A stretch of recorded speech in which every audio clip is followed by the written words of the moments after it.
Telangana deputy CM Bhatti Vikramarka కీలక వ్యాఖ్యలు చేశారు. జీహెచ్ఎంసీ పరిధిలోని ప్రజలకు నాణ్యమైన విద్యుత్ సరఫరా చేయాలని ఎస్పీడీసీఎల్ అధికారులను ఆయన ఆదేశించారు.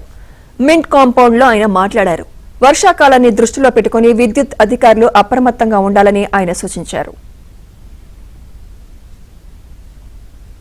కరెంట్ అనేది నిరంతరం క్వాలిటీ సరఫరా జరగాలని, దానికోసం తీసుకోవాల్సినటువంటి అన్ని చర్యలు జాగ్రత్తగా తీసుకొని ముందుకు పోవాలని చెప్పి వారందరికీ స్పష్టంగా చెప్పడం జరిగింది.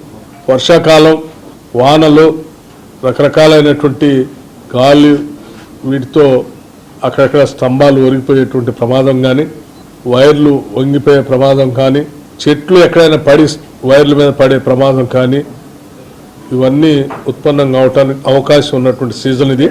ఈ సీజన్ దృష్టిలో పెట్టుకొని ముందు జాగ్రత్త చర్యలుగా అన్ని ప్రాంతాల్లో సిబ్బందిని అప్రమత్తం చేసి తగు చర్యలు తీసుకోవాలని చెప్పి వారందరికీ సూచించడం జరిగింది.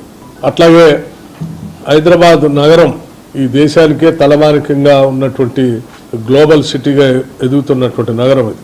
ఈ ప్రాంతానికి పెద్ద ఎత్తున పెట్టుబడులు పెట్టడానికి గ్లోబల్ ఇండస్ట్రీస్ అంటే కార్పొరేట్ హౌజెస్ చాలా పెద్ద ఎత్తున ఇక్కడికి ముందుకు వస్తూ ఉన్నారు. సాఫ్ట్వేర్ రంగం కావచ్చు, ఫార్మా కావచ్చు, బయోటెక్ కావచ్చు, లేకపోతే ఇతరత్ర సర్వీస్ సెక్టర్ కావచ్చు, వీటన్నిటికి సంబంధించి పెద్ద ఎత్తున నగరాన్ని